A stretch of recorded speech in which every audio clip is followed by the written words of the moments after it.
Welcome to our video overview of the OneDrive system at Bowling Green State University. In this video, we will cover the following topics. First, we'll start with sharing your files and what options you have to share them. Then, we'll discuss the notifications sent out with your sharing and what permissions you have for sharing your files. To start, we'll need to log into your email. So on the front of the BGSU homepage, click on the email link and sign in with your username and password. Remember that all information in your OneDrive is personal and should not be used for any business practice.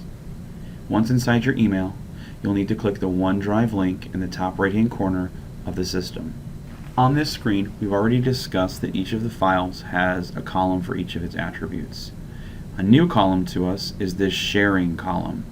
These icons indicate whether or not the file is shared, with the lock icon indicating the file is not shared and the two people icon indicating the file has some sharing enabled.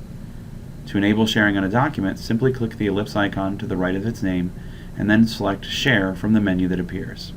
The default option and the first option over here on the left menu is to invite someone via an email.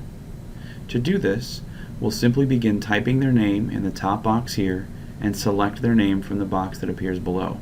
We will then need to type a short message to be sent along with the email for the file share. Use this large box to type whatever message you'd like to send. Once the recipient receives this email, they'll need to sign into their account to open your file. To disable this sign-in, you can uncheck the box at the bottom here. Also, by clicking the Show Options button, we can disable the email from being sent at all and simply share the file only within the OneDrive system. In the top, we can select whether this user has the ability to edit or only view our file. To finish sharing, we'll click the blue Share button. Once we are back on our main screen, we'll see a window in the top right notifying us that the sharing has been completed successfully. We'll also notice that the icon for our file is changed to the two people icon because some sharing has been enabled.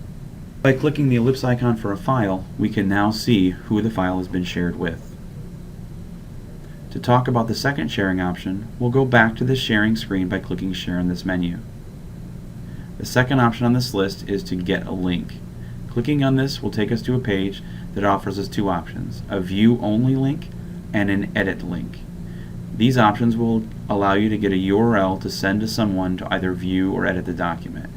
For this document, I will create a view only link. I would then highlight the text in this box and send it to the individual who would like to be able to view my document. At the top of the screen, we can see that the document has been shared in two different ways.